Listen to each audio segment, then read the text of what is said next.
unidad temática. Como son 4 módulos, también calcular para el año. ¿Ya? Para el año, esófago en 2 partes lo dividimos, después gastro en otras 2 partes, y así vamos acumulando avance de materia. Después ya les voy a programar para la práctica, para los examencitos cortos. Tranquilo de los exámenes, lo mejor que puede haber son esas evaluaciones cortas que hay. No es para que se asusten, ¿me entienden? ¿Por qué? Porque cuando llega el examen, una leída, los que han dado permanentemente el examen, los examencitos cortos, entonces una leída ya están listos para el examen, ¿verdad? Entonces es muy favorable, muy favorable. Y las evaluaciones cortas, sobre 40, el que asiste por su presencia por lo menos 5 ya gana, ¿me entiendes? El que no ha leído por lo menos unos 20 sacará. El que lo lee siempre va a estar entre 30 y 40, 35, 30. 25 casi muy poco. Alguna vez. Bueno, ayudantes de anatomía de este grupo. ¿Alguien? No tenga miedo, no es para preguntarles para nada, no es. ¿Alguien? ¿Usted? Anatomía. 1. Anatomía. Histología. 2. Fisiología. 3. ¿Qué más hay? 2 en fisiología. Después de qué más hay? Semiología. Hay otro de semiología. Bien. Hay de todo un poco. Tenemos todo variadito el grupo. Bueno.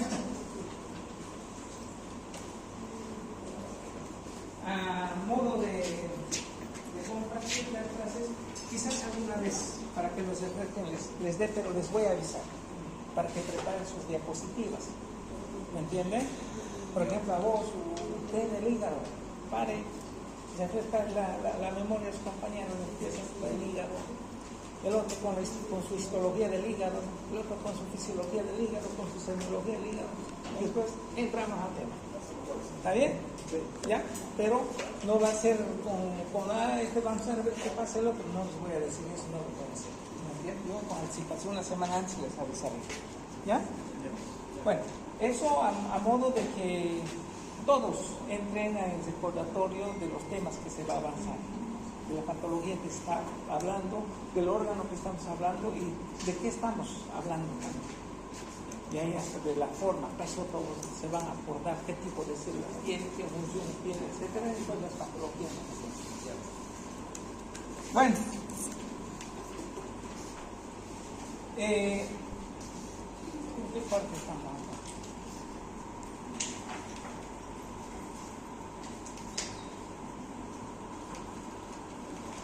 Ya se está. Hablamos entonces de lo que es del esófago. Vamos a comenzar. Esófago. ¿Qué parte del tubo digestivo sería? ¿La primera, la segunda, la tercera? De todo, de boca al ano cuando hablamos. Boca primero sería, ¿eh? La faringe va a ser, se estudia con lo que es el aparato digestivo, como segunda parte, ¿no? A pesar que es intermedio entre respiratorio y digestivo. Luego tenemos la tercera porción del tubo digestivo, el esófago. ¿Esófago cuánto mide? 25 de largo. Estómago 25, duodeno 25 también. Bueno, entonces el esófago, ¿dónde se encuentra? A nivel del cuello hay una parte. Dentro de la caja torácica, las 4 porciones, ¿no? Cervical, torácica, diafragmática y abdominal, las 4 porciones. Bueno, ni a nivel cervical ni a nivel torácica no lo vamos a poder evaluar al esófago porque no lo vamos a poder examinar. O sea, semiología entonces casi no va a entrar, aparte la manifestación clínica. Examen físico no lo van a poder hacer del esófago, ¿no? Ya que a nivel del esófago, a nivel del cuello, ¿en qué posición está? ¿Detrás de quién? Detrás de la tráquea, delante de la columna cervical, ¿sí? ¿No? Bueno,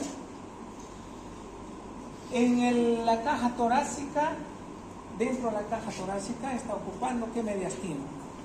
Anterior, posterior, el mediastino posterior. Está dentro del mediastino posterior formando parte con todos los elementos anatómicos que va a formar el mediastino posterior. ¿Cuántos elementos anatómicos forman parte del mediastino posterior? 7. ¿Cuáles son? Conducto torácico, bien. Esófago. ¿Qué más?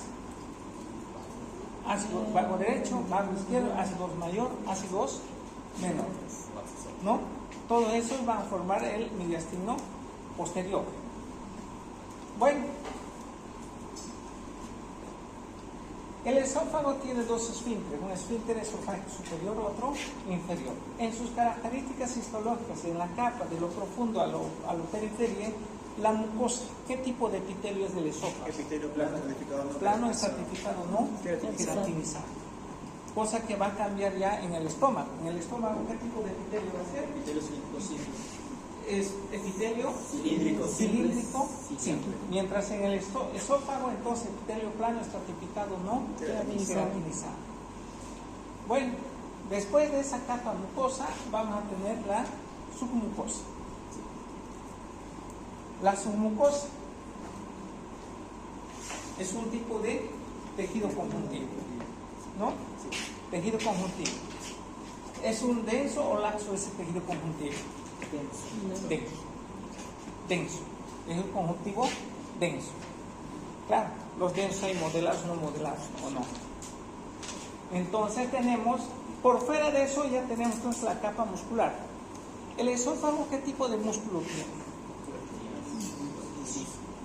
Músculo estriado y liso. Un tercio superior será entonces músculo estriado y los 2 tercios inferiores va a ser músculo liso. Y la tercera y la última capa, ¿cuál sería? Bueno, en la mucosa del esófago ya secreción o absorción casi nada, muy poco. La parte secretora más que absortiva tendría que ser porque tiene algunas células que tienen que secretar. No, en esta parte. Más que eso, entonces, esto va a ser una función motora. Transferir el bolo alimenticio desde la faringe hasta el estómago. Y otra función sería de impedir que el contenido gástrico vuelva hacia la cavidad, hacia la faringe. Eso va a ser entonces su función, ¿no? Una función motor, transferir la comida de la faringe al estómago, la devolución, y prevenir la comunicación libre entre la boca y el estómago. Ese proceso, ¿no? Para esto entonces, tanto su esfínter esofágico superior, esfínter esofágico inferior, como también la motilidad peristáltica a nivel del cuerpo tendrían que estar bien para cumplir esta función. Una vez que falla cualquiera de estos, ya va a venir entonces los trastornos esofágicos. Si el esfínter esofágico inferior va a fallar, ¿no? Ya va a comenzar entonces los reflujos gastroesofágicos. Si el esfínter esofágico superior va a fallar, incoordinación, etcétera, ya va a poder llevar a algunas patologías que vamos a ir mencionando acá, a los trastornos esofágicos que va a llevar. En el esófago encontramos entonces 2 esfínteres, esofágico superior y otro inferior. Todos los órganos de cavidad torácica, entre ellos el esófago, se encuentra una presión negativa. Este es el mediastino posterior que se encuentra.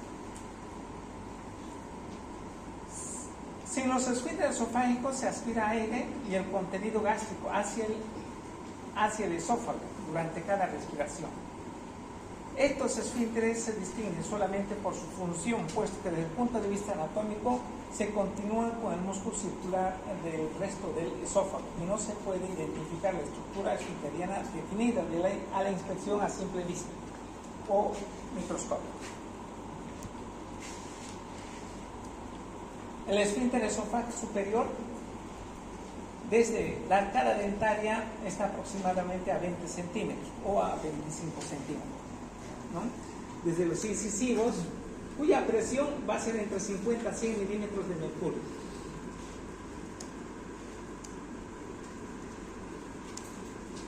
Este esfínter esofágico superior se encuentran controladas por señales descargadas por neuronas somáticas del músculo esofaríngeo. El que controla principalmente va a ser entonces el nervio vago, ¿no? Y los músculos que le rodean, que van a participar en ayudar al esfínter esofágico superior, en esa zona lo encuentran también unos músculos que van a estar inervados de la faringe, ¿no? Que van a estar inervados por los esofaringes y con el vago. El esfínter esofágico inferior, que por debajo del diafragma está, este impide el flujo del contenido gástrico hacia el esófago, compuesto por músculo liso circular localizado a nivel del diámetro diafragmático, a unos 40 centímetros de los dientes, o sea, un poco más, casi. El esófago es 25, ¿no? Entonces con esto nomás sumando, casi entre 40 y 50 centímetros estaríamos a distancia. En el estado normal en seposo, este músculo esfinteriano se encuentra contraído de manera tónica, una presión de 10 a 30 de mercurio va a tener. Ese esfínter esofágico inferior se encuentra reforzada, ¿no?, por fibras secundarias que van a ser pertenecientes a los pilares del diafragma. Bueno, pura teoría. Ocurre periodos transitorios de relajación de manera intermitente durante el día, en particular después de las comidas. El esfínter esofágico superior se encuentra normalmente en estado de relajación a menos que reciba estímulos nerviosos.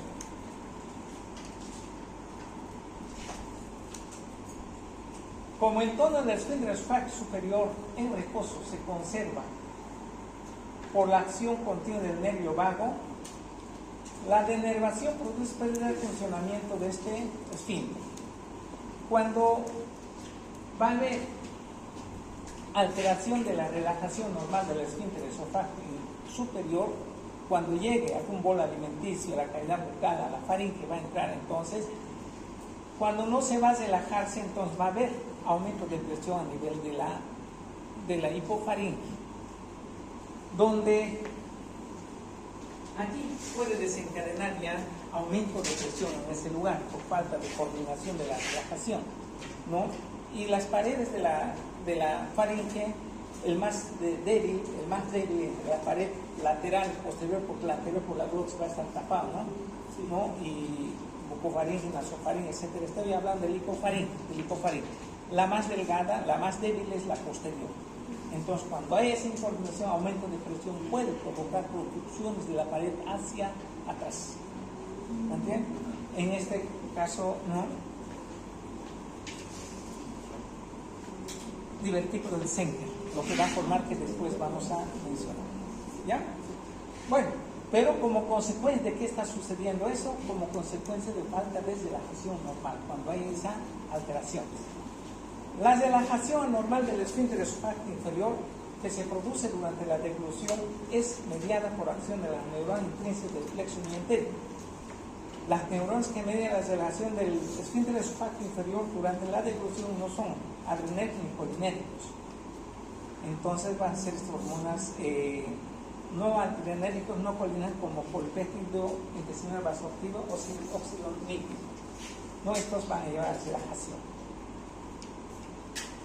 La deglución es una sucesión estereotipada de acontecimientos orquestados por señales nerviosas. En este caso, el principal va a ser el vago, pero también le va a acompañar el glosofaringe. Bueno, en ese acontecimiento orquestado, el bolo alimenticio tiene que llegar de la cavidad bucal empujado hacia la faringe, al hipofaringe, llega y ahí comienza entonces la relajación del esfínter esofágico superior. Posterior cierre de la glotis para impedir que el bolo pase hacia las vías respiratorias. Esta fase faríngea es rápida, dura cuestión de segundos. Posteriormente va a pasar hacia la parte superior del esófago, donde va a comenzar lo que son los peristaltismos, ¿no? Peristaltismo primario, peristaltismo secundario y las terciarias, aunque no tienen tanta importancia. Y por último tiene que llegar el bolo hacia esfínter esofágico inferior, se relaja y pasar hacia el estómago. Criterios generales para los trastornos del esófago. No se puede valorar directamente el esófago por la posición anatómica que tiene, entonces difícilmente podemos explorar.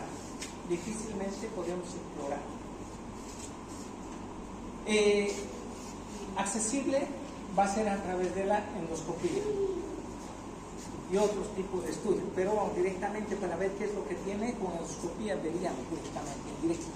De hecho, que puede valorar la anatomía y la función del esófago con mayor facilidad, la anatomía y la función de cualquier parte pública. Algunas alteraciones de la mucosa, si hay una obstrucción, si hay estenosis, si hay un tumor, entonces por endoscopía podemos ver. Bueno,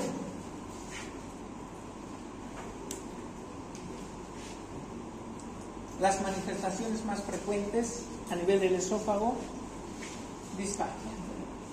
¿Qué sería la disfagia? En sus palabras de ustedes.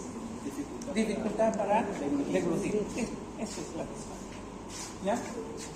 Las disfagias son dos tipos: disfagias obstructivas y disfagias motoras. Disfagias obstructivas, disfagias motoras.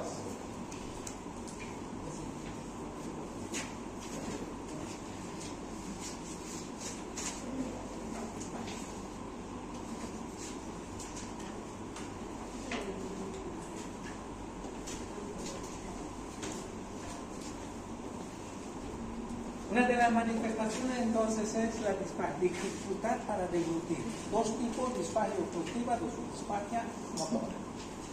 Disfagia obstructiva. En los adultos el diámetro de la luz tendría que ser por menos de 3.5 centímetros para provocar esta disfagia obstructiva.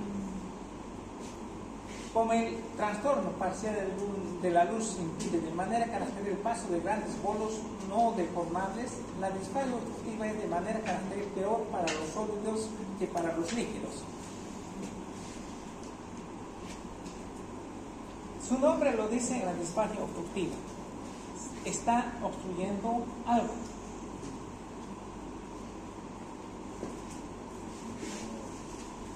Entre ese algo puede haber un TU, un tumor de la misma pared del mismo esófago,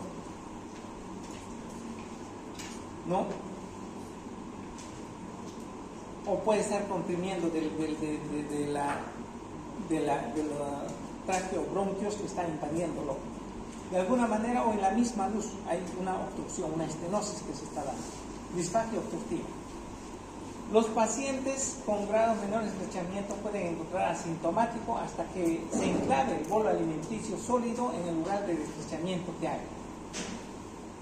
Aunque la disfagia obstructiva puede ocurrir por diversos trastornos benignos como estrechez, fibrosis, membrana mucosa, también la presentación clínica ordinaria de cáncer de esófago. Por este motivo es un síntoma ominoso que se quiere valorar urgente cuando hay disfagia obstructiva. Disfagia obstructiva.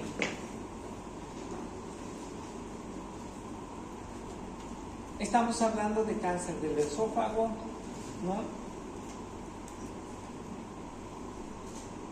Una calasia también, estamos hablando del esófago todavía por el aumento de presión, el esfínter esofágico inferior no deja pasar, entonces por encima se va dilatándose, ¿no? El cuerpo del esófago. Disfagias por membrana mucosa, Bloomberg-Wilson, ¿no? Que también al engrosarse la mucosa está obstruyendo la luz del esófago. De alguna manera aquí la idea es de que hay una obstrucción en el trayecto del esófago. Disfagia obstructiva. Esta disfagia obstructiva entonces, a través de la endoscopía o a través de la radiografía varietal, se tendría que ver dónde está la obstrucción, en qué lugar se está dándose. Y las conductas en la obstructiva van a ser quirúrgicas, ¿no? Dilatar ese lugar de la obstrucción, permeabilizar. Hasta ahí entonces hablan de la disfagia obstructiva. El otro tipo de disfagia es la disfagia motora. mal coordinado de los acontecimientos, de la sucesión de acontecimientos de la motilidad del esófago en el momento de la deglución. Entonces, incoordinación de los músculos de la faringe, donde no hay relajación del esfínter esofágico superior, donde hay alteración de la motilidad de la pared del esófago, todo lo que va a llevar es para permitir el paso del bolo alimenticio, alteración del paso del bolo alimenticio. Este tipo de disfagia es a menudo intermitente y se produce de manera característica por igual. Con sólidos, líquidos, el patrón sintomático varía según la naturaleza del trastorno motor. Causas puede haber para disfagia motora, muchas causas podemos mencionar, hasta el mismo Parkinson, miastenia gravis, un ACD, ¿me entienden? Que va a hacer que exista esa incoordinación de la sucesión de acontecimientos, orquestados, ¿no? Por el nervio vago, los faringeos, va a haber alteración. Entonces, la actividad motora, ese peristaltismo, la relajación de los esfínteres, todo está alterándose. Por tanto, estamos hablando de la disfagia motora. Hasta tanto así en este tipo de disfagia motora, en la función, podemos mencionar que eso hasta la esclerodermia, por ejemplo, ¿me entienden? Si el esófago del trayecto tiene que tener un peristaltismo normal, entonces en las esclerodermias la acumulación de depósitos de colágeno que va a haber en las paredes del esófago lo va a volver como un tubo rígido, por tanto no va a haber peristaltismo normal. Actividad motora va a estar alterada. Una de las manifestaciones entonces la disfagia, dificultad para la deglución. Dos tipos, ¿cuáles son? Obstructiva y motor. Dolor. El dolor, el segundo síntoma principal de la enfermedad del esófago. Tenemos aquí pirrosis y odinofagia. La pirrosis. ¿Qué es la pirrosis? En sus palabras. Ya, dolor urente, retro, externo. Pirrosis. Dolor subesternal o retroesternal. Tipo urente, tipo quemante. ¿En qué casos va a estar esta pirrosis? Va a aparecer ya reflujo gastroesofágico. Causa el reflujo gastroesofágico. Ácido y pexina del estómago cuando va a retroceder, ¿no? Pirrosis.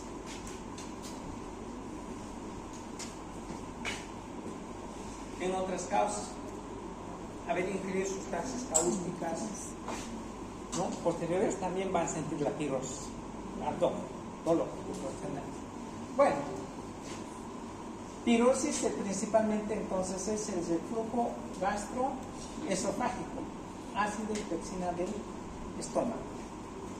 estómago cuando se procede. ¿Cuándo va a suceder esto? Cuando se va a alterar el esfínter esofágico inferior. Para que se altere, ¿no? Lo más frecuente para el reflujo esofágico, para que existe cuando hay aumento de presión dentro de la cavidad abdominal. Sí, y ahí eso lo va a aumentar también cuando consume sustancias, alimentos ricos en grasa. Por eso, cuando hay pirrosis, no coma grasa, evite las frituras, ¿me entienden? Evitamos las frituras por el mismo hecho. A nivel del duodeno, cuando llega en el timo del estómago hacia el duodeno, alimentos grasos, ¿qué hormona se va a liberar? Colecistocinina. ¿Qué función tiene colecistocinina sobre la vesícula? Se contrae y se la esfínter de oro. ¿Para qué? Para emulsificar la grasa. Pero lamentablemente ese mismo colecistocinina, ya que relaja el esfínter de Oddi, también relaja el esfínter esofágico inferior. ¿Me entienden? Entonces, en este tipo de pacientes con pirrosis, el consumo de alimentos grasos va a aumentar el reflujo gastroesofágico. ¿No?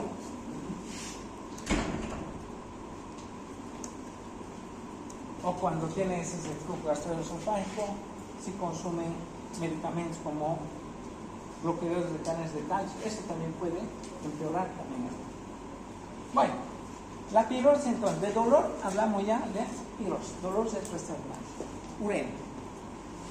Y el otro es odinofagia, dolor desencadenado por la deglución acompañada a menudo de inflamación esofágica causada por agentes patógenos infecciosos o agentes cáusticos, ¿no? Que lo va a provocar ese dolor.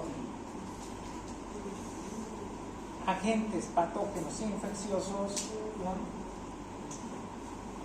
La micosis esofágica, o cuando exista herpes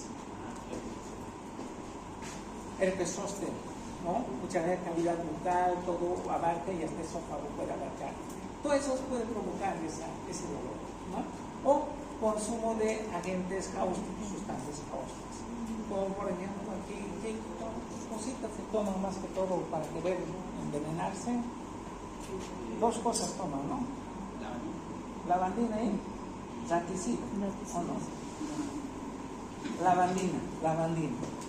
Y después dicen todavía por equivocación, así, bueno, para un niño podría ser por equivocación porque no saben que un adulto se toma, ¿no? Eso puede provocar entonces con la odinofagia, ¿no? Y en personas que toman lavandina, ¿será que pueden hacer lavado gástrico? ¿Se hace o no se hace? Lavado gástrico. ¿Qué pueden hacer? Se tomó lavandina. Llega al hospital, los familiares llegan ahí, lo tiene su paciente en la camilla. ¿Qué lo van a hacer a ese paciente? ¿Le van a hacer vomitar? ¿Lo van a hacer lavado gástrico? ¿Qué lo van a hacer? Eso nunca van a hacer, ¿me entiendes? Jamás. Ni hacerle vomitar. ¿Han visto cuando pasa, cómo pasa? No me toques mi cuerpo, ¿no? Así va a quedar la pared del esófago. ¿Me entiendes? Si tú vas a hacer vomitar, el aumento de presión puede romperse el esófago. ¿Me entiendes? Y si tú vas a querer meter sonda nasogástrica, puedes perforar también con eso. ¿Me entiendes? Bueno, se tomó, que se fríe entonces. ¿Me entiendes? A lo mucho poner NPO, hidratación y endovenoso protector gástrico, omeprazol y antieméticos sobre todo, dale, para que no vomite. ¿Me entiendes? Y aguantar. Ahí. ¿Me entiendes? Eso es lo que van a hacer. Entonces, cuando es lavandina, no me toque. ¿Me entiendes? Antieméticos. Dale antieméticos. Bueno.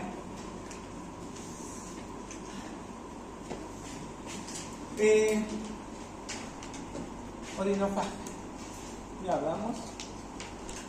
Estudio entonces entre las manifestaciones clínicas tenemos solamente disfagia, que dividimos en disfagia motora y obstructiva. Y el otro es dolor. Lo dividimos en pirosis y odinofagia. Los estudios diagnósticos más utilizados serían endoscopía digestiva alta. Está a la mano, lo tenemos. Con endoscopía digestiva alta, entonces va a poder explorar todo el trayecto de lo que es el esófago. Si evidentemente hay alguna obstrucción, si hay estenosis, no hay estenosis, hay divertículo, no hay divertículo, hay hiperémica la mucosa, hay ulceraciones, todo lo que puedan ver por endoscopía digestiva alta. Otro estudio, el esofagograma, la radiografía contrastada del trayecto del esófago. Se le hace tomar sustancia varitada, no preparada varitada, después en cada momento, cuando va avanzando el contraste, se va sacando radiografías, hasta que se vaya dibujándose el trayecto del esófago ¿no? Con dilatación, con estrechez, con acurvamiento, donde hay un tumor, puedes esquivar el contraste, ¿me entiendes? Entonces el esofagograma se va a hacer entonces. Basado en anomalías fútiles de la evolución se puede valorar, observar progresión de complejo ovárico del grupo del paciente. Prueba de Weinstein. Sí. Aquí, esta prueba se instala el ácido clorhídrico en el esófago mediante catéter de nanometría para determinar si la presión del ácido produce los síntomas del paciente. Otros estudios, la tomografía computarizada, tomografía, resonancia magnética o endoscopía esofágica. Por endoscopía van a hacer una ultrasonografía, una ecografía por endoscopía que se hace. Nanometría esofágica. Nanometría se emplea para identificar características de trastornos de motilidad esofágica, ¿no? Como está la motilidad del pared esofágico y a nivel de esfínteres. pHimetría para ver ya también el pH. La función del esfínter esofágico puede valorar haciendo pasar sonda de pHimetría montada en la punta del tubo flexible en la parte externa del esófago del nasofaringe. Estas sondas registran disminución del pH cuando el contenido gástrico del ácido fluye hacia el esófago, del estómago hacia el esófago.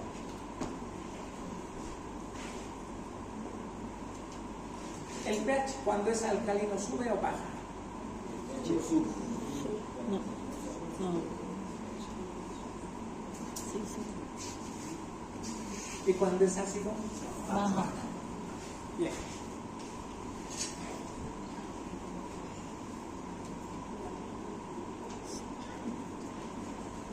Ahora vamos a entrar a los trastornos esofágicos.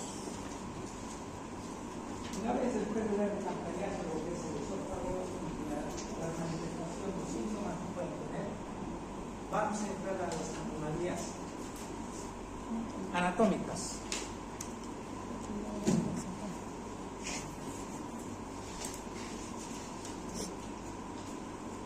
Como las anomalías anatómicas, después vamos a ver las anomalías funcionales también, ¿no? Otras inflamatorias también vamos a ver. En lo anatómico, primero vamos a tener los fístulas tráqueo-esofágicos. Fístulas tráqueo-esofágicos. Fístulas tráqueo-esofágicos va a ser la comunicación entre la luz de la tráquea con el esófago, un pequeño orificio de comunicación que lleva a formarse. Estas fístulas tráqueo-esofágicos son dos tipos. Uno es adquirida y otro es congénita. Dos tipos, adquirida y congénita. En este caso estamos viendo la fístula tráqueo-esofágica tipo congénita. Van a ser el niño con esa comunicación, ¿no? Entonces va a haber la división incompleta de lo que es tráqueo y esófago, la luz. Cuando no se separa completo la división, entonces va a quedar esa fístula. Al principio, embriogenes, tráqueo, esófago, constituye un solo tubo. Luego, entre semana 4 y 12 del desarrollo del tubo se divide. Sin embargo, uno de cada 3.000 lactantes, esta división es incompleta y da resultado la comunicación entre tráquea y el esófago, congénita. La manifestación que va a llevar cuando el recién nacido va a lactar, el contenido que tiene que ir hasta el estómago parte puede pasarse hacia la tráquea, lo que va a provocar incapacidad de deglutir, ahogamiento, tos cuando se intenta alimentar y producir cianosis y comprometer lo que pasa a los pulmones a neumonías graves. Diagnóstico, esofagograma y tomografía, ¿no? En el esofagograma, con el contraste que lo van a hacer tomar y la radiografía que van sacando, en vez de irse trayectos de pito, una parte se va a venirse entonces hacia la tráquea, hacia los pulmones. La conducta de esto sería entonces directamente quirúrgica. Conducta quirúrgica. ¿Qué tipo de cirugía hay a su doctor de cirugía general de pregunta? ¿Ya? Hasta ahí nosotros llegamos a la parte quirúrgica. ¿Ya? Conducta quirúrgica ya sabrán cómo, pero... Bueno, eso es entonces la fístula traqueoesofágica congénita, ¿no? De nacimiento va a haber eso. La otra es las fístulas traqueoesofágicas, dos tipos mencionamos, congénita y adquirida. La adquirida nace normal, ¿no? Y en el trayecto de su vida se va a ir formándose fístula traqueoesofágica, suele complicaciones de cáncer de esófago o cáncer broncogénico, que se forma cuando el tumor invade el esófago que está al lado y experimenta a continuación una necrosis, va comprimiendo, isquemia, necrosis, y se perfora, listo, ya queda la comunicación. Mucho más raro en los trastornos benignos como tuberculosis, enfermedad de Crohn, que exista fístula traqueoesofágica, principalmente en los cánceres va a haber esto, ¿no? Las fístulas adquiridas. Lo mismo ocurre en la aspiración de saliva de alimentos. Cuando ingiere los alimentos, parte de esto, lo que va a deglutir se va a irse hacia los pulmones, provoca cianosis, tos y comprometerá a llevar a neumonías graves. Diagnóstico esofagograma también nuevamente, radiografía con contrastada del esófago va a llevar hacia el diagnóstico. Imagen contrastada, impresión de la árbol traqueobronquial. Se va a dibujar donde se va a ir, en vez de pasar el estómago, parte se va a ir hacia la tráquea. Cuando es con cáncer, es difícil el tratamiento. A veces la radioterapia y quimioterapia puede ser bueno para reducir el tamaño del tumor, pero lo puede ampliar a la fístula que ha quedado. Ampliar la fístula traqueoesofágica. Entonces la única alternativa es la colocación por endoscopio, una sonda férula-oveca en la luz del esófago, en el trayecto, ¿no? Inflarlo, sellarlo hacia la pared para tapar esa comunicación entre tráquea y el esófago. Por tanto, cuando va a deglutir, entonces por esa férula-oveca, por el esófago, se va a irse hacia el estómago. Un poquito le alargamos la vida entonces con eso. Si es cáncer, se va a morir, ¿o no? ¿No? Bueno, eso serían entonces las alteraciones, anomalías anatómicas. El primer grupo que mencionamos son las fístulas traqueoesofágicas, congénita y adquirida. Segundo grupo de anomalías anatómicas, anomalías vasculares. Aquí en anatomía vascular solamente tenemos la disfagia de Lusoria. La disfagia de Lusoria es una anatomía, una alteración congénita también de nacimiento, una anomalía congénita de nacimiento vascular, donde lo que es la arteria subclavia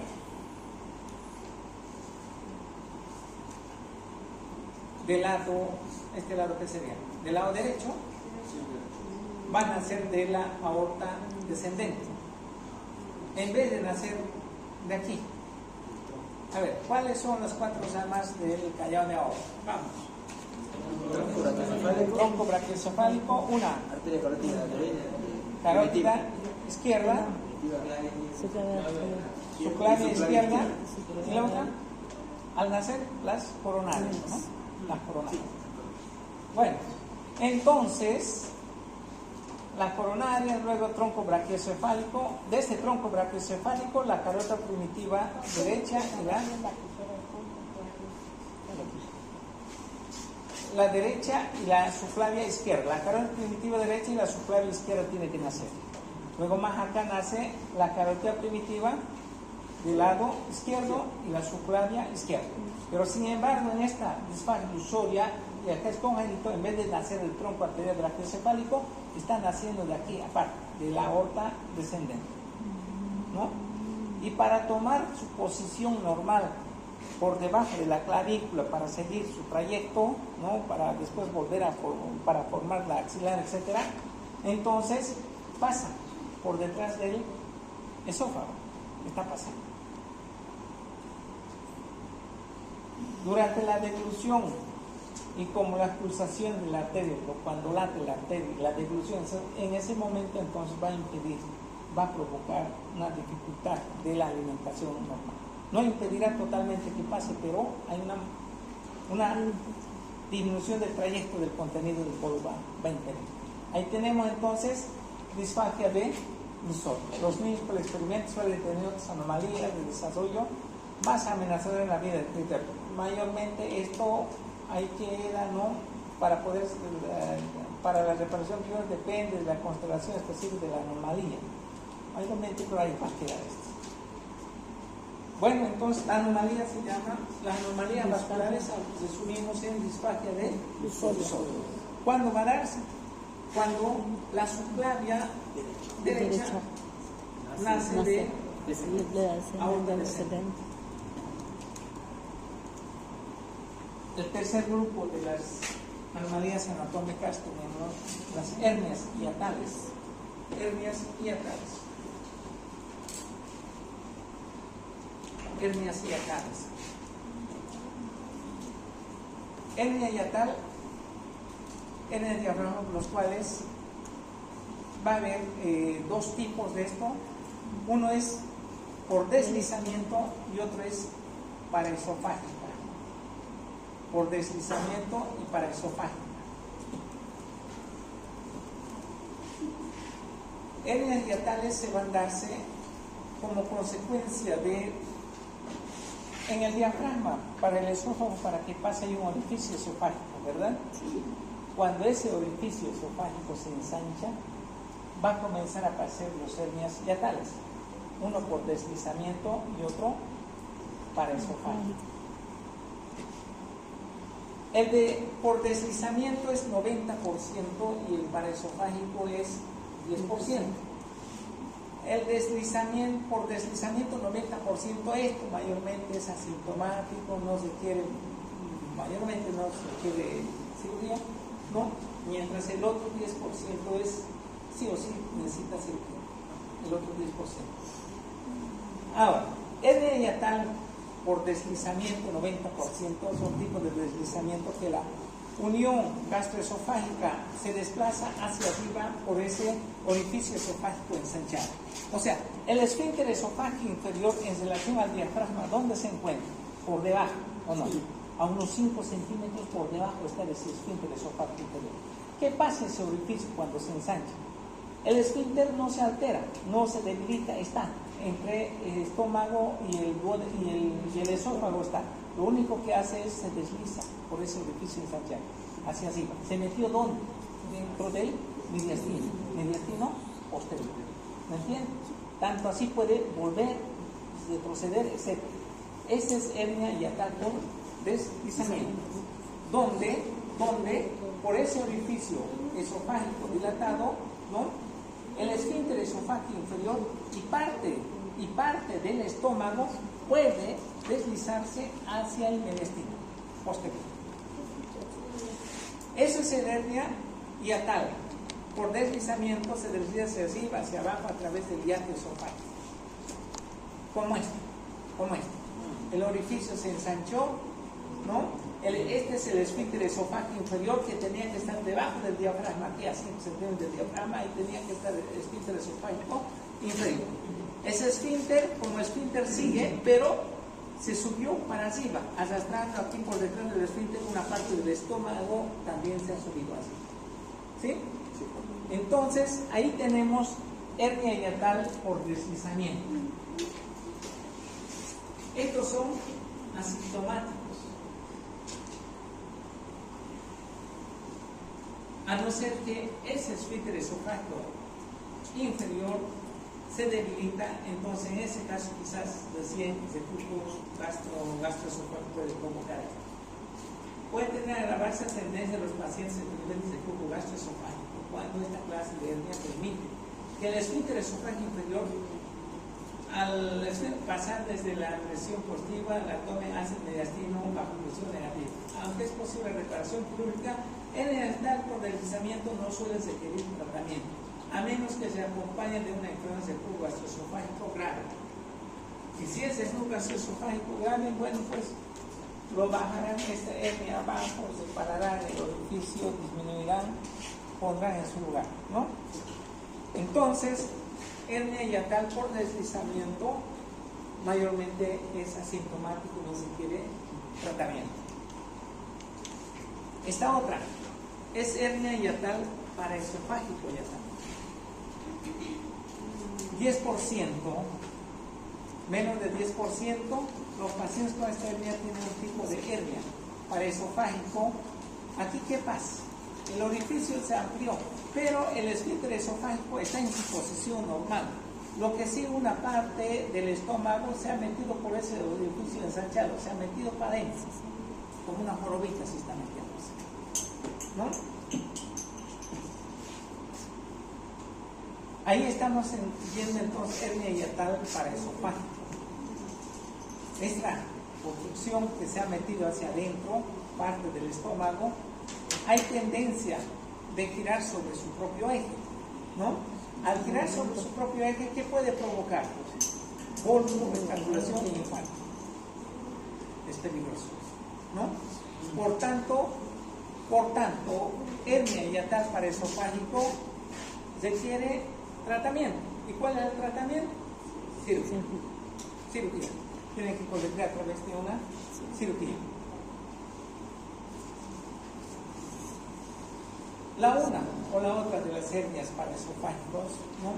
Tal vez por endoscopía ya nos informa que hay hernia yatal por deslizamiento paraesofágica, aunque no tanto lo pueden ver, pero un esofagograma sí nos puede dibujar, cualquiera de los dos nos dibuja perfectamente. ¿Me entiendes? Más que todo, más bonito que lo va a dibujar esto todavía, lo que es el paraesofágico. Bueno, la primera anomalías, ¿cuáles eran? Anomalía, fístulas traqueoesofágicas. Los dos tipos, adquirida y congénita. Siguiente, anomalías vasculares. ¿Cuál es? Tercero, hernias yatales. ¿Cuáles son los tipos? Paraesofágica y por deslizamiento. Paraesofágica y por deslizamiento. Cuarto grupo de las anomalías, divertículos esofágicos. En su mayor parte los divertículos son divertículos que van a ser de función adquirida. Puede ocurrir cualquier tipo en cualquier sitio del esófago, pero los más frecuentes van a ser de Senker, medio esofágico y el epifrenio. Tres tipos de divertículos: divertículo de Senker, divertículo medio esofágico y el último es el epifrenio. Divertículo de Senker, llamado también divertículo faringoesofágico, es en realidad una lesión faríngea que se origina en la línea media de la pared posterior del ectofaríngeo, justamente por arriba del esfínter esofágico superior. Entonces esto se va a darse por falta de relajación del esfínter esofágico superior. Puede darse esto como consecuencia ya sea de patologías, miasteniografes, ACVs, ¿no? Puede darse en Parkinson. Entonces cualquier patología que provoque esa incoordinación de la relajación del esfínter esofágico superior, del inicio de extracción del esófago, lo que va a provocar esto, al no relajarse el esfínter esofágico superior, aumento de presión. ¿Dónde va a ser? En la hipofaringe. En la hipofaringe va a tener la pared más delgada es en su pared posterior. Entonces, desde la luz de la hipofaringe hacia atrás se va formándose una obstrucción. La pared se va dilatando, como un chinchón de bicicleta de la llanta del neumático. para afuera, se va formando. Como esto, como una bolsita, por detrás se está bajando, ¿entiendes? Entonces, la compresión de la luz del esófago por un divertículo distendido puede producir disfagia obstructiva. Claro que va a provocar disfagia obstructiva porque el bolo alimenticio se mete acá. En cuanto más se mete, más voluminoso lo vuelve y le está comprimiendo la luz del esófago. Entonces va a haber una disfagia obstructiva. Otra característica, la mucosa del divertículo de Zenker hiperémica puede llevar a complicaciones a carcinomas. Esa célula escamosa puede originar en el sitio del divertículo, ¿no? Inflamado permanentemente. Los divertículos Zenker se diagnostican con facilidad con los datos de anomalía del esofagograma. Y otra manifestación que va a tener es halitosis, ¿no? Como se va a depositar ahí, no va a pasar a ver que se quede 24 horas una comida ahí, mal olor, ¿o no? Entonces, el divertículo Zenker es asintomático, no se requiere tratamiento mayor cuando son pequeños, pero cuando sí es sintomático, es grande, hay disfagia, hay una halitosis bien marcada, en ese caso entonces tendría que ser quirúrgico el tratamiento. El otro divertículo es medio esofágico, por tracción, ¿no? De los ganglios infartados, ¿no? Desde la periesófago, en la periferia del esófago que están ahí. Entonces los ganglios infartados pueden traccionar para afuera, ¿no? El tracto bronquial, tuberculoso adyacente. Por esta etiología es rara en la actualidad, porque ya tenemos tratamiento diagnóstico, lo hacemos tratar más antes que nunca, ¿no? Y el otro es divertículos epifrénicos. Epifrénicos se acompaña ocasionalmente a las acalacias o las hernias hiatales o anillos mucosos esofágicos. Salvo en casos raros, estos divertículos del cuerpo esofágico son sintomáticos. Mayormente estos son asintomáticos, no se requiere tratamiento. Esto y esto, mayormente, ¿no? Y esto también puede ser asintomático, no se requiere tratamiento si es pequeño, pero si ya provoca, ¿no?, dificultad para deglutir o una halitosis bien marcada, entonces en ese caso ya se tiene que conseguir. Eso sería entonces el cuarto grupo, los divertículos esofágicos. Quinto, anillos sin membranas, bandas circunferenciales a nivel de la mucosa. Sus mucosas se van engrosándose, lo cual va disminuyendo la luz del esófago. Por tanto, los anillos y membranas, tenemos el anillo de Schatzky. En la unión del epitelio plano estratificado no caracterizado con el epitelio cilíndrico simple, en esa unión lo que se va a dar es engrosamiento. A nivel de la unión escamo cilíndrico mucoso y el revestimiento por el lado del esófago del plano estratificado no caracterizado. Por otro lado, el supragástrico epitelio cilíndrico simple, la parte central está compuesta de tejido fibroso vascularizado. Suele ser acompañado en las hernias hiatales por deslizamiento. No se ha podido aclarar su diagnóstico, su causa específica de esto, ¿no? Una relación con las hernias hiatales por deslizamiento. Anillo de Schatzky. Es asintomático mayormente, pero si ese anillo ya es mucho, y cuando algún bolo alimenticio sólido entra, el esófago está deglutiendo y se tracta, entonces se tendría que retirar con un endoscopio, como lo que se llama aquí el síndrome de restaurante de carne. O sea, los sólidos se pueden quedar en ese lugar del anillo, la carne. Aunque los pacientes suelen quejarse que se ahogan cuando sucede este fenómeno, las vías respiratorias están normales, los pulmones están normales, una sensación que van a tener, ¿no? Quizás se requiere endoscopía para desalojar el bolo obstructivo y se tirar, y a continuación se puede romper el anillo con dilatadores, ¿no? Mecánicos para prevenir que ocurra otra crisis de esa obstrucción.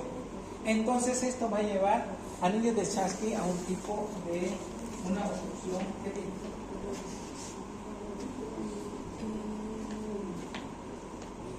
mecánica. Bueno, anillo y membranas. Membrana esofágica. Cierta época se veían a menudo membranas en mujeres por deficiencia crónica de hierro y bursitis, que se relaciona eso. Por eso hablamos del síndrome de Creutzfeldt-Jakob. Esto se localiza frecuentemente en la parte alta del esófago, por arriba del callado de la aorta. Bueno, el sitio de la membrana adopta la forma de un borde mucoso, engrosado, que también va a inflamación crónica de lo leve de la lámina propia. Si esto provoca una disfagia ya bien notable, entonces el tratamiento sería igual dilatación mecánica, si es una manifestación mecánica. Eso sería entonces 5 anillos y membranas. ¿Qué hora es? 8:56. 9. Puchi, yo dije 45 minutos, ¿no? A ver.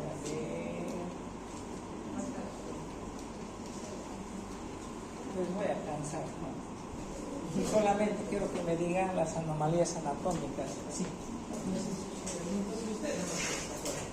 ¿Cuáles grupos de anomalías anatómicas hemos visto? El primer grupo. Fístulas esofágicas. ¿Cuáles son? Congénita y adquirida. Congénita y adquirida. Ya. El segundo grupo de anomalías. Vascular. ¿Cuál es? Disfagia. Tercer grupo que hemos mencionado. Hernias. Hernias y atales. ¿Cuáles son? El cuarto grupo. Divertículos. ¿Cuáles son? Center, esofágico y frénico. Bien. Quinto grupo.